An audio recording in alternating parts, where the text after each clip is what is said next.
ہمارے یہاں روایتی شاعری کیا یہ ابتدائی شاعری میں بہت دنوں تک اور آج بھی زیادہ تر لوگ محبوب کو ظالم، بے وفا، وعدہ فراموش کہتے ہیں، رقیب کو روسیہ کہتے ہیں.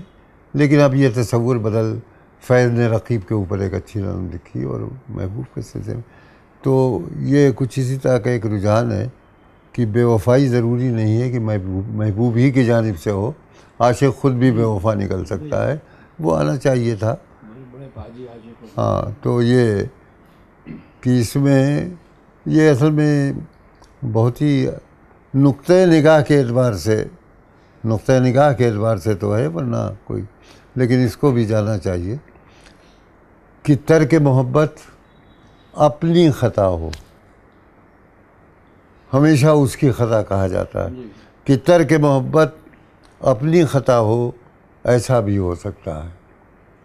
ترک محبت اپنی خطا ہو، ایسا بھی ہو سکتا ہے، وہ اب بھی پابند وفا ہو، ایسا بھی ہو سکتا ہے. دروازے پر آہٹ سن کر اس کی طرف کیوں دھیان گیا، دروازے پر آہٹ سن کر اس کی طرف کیوں دھیان گیا، آنے والی صرف ہوا ہو، ایسا بھی ہو سکتا ہے.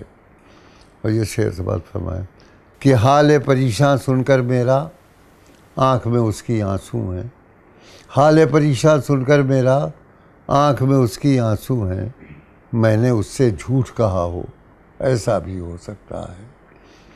اور حد نظر تک صرف دھواں تھا، برق پہ کیوں الزام رکھیں، حد نظر تک صرف دھواں تھا، برق پہ کیوں الزام رکھیں، آتش گل سے باغ جلا ہو، ایسا بھی ہو سکتا ہے.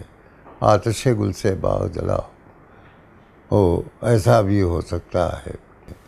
عرض طلب پر اس کی چپ سے ظاہر ہے انکار مگر، عرض طلب پر اس کی چپ سے ظاہر ہے انکار مگر، شاید وہ کچھ سوچ رہا ہو، ایسا بھی ہو سکتا ہے. خون تمنا کرنا اس کا شیوا ہے منظور مگر، ہاتھ پہ اس کے رنگ حنا ہو، ایسا بھی ہو سکتا ہے.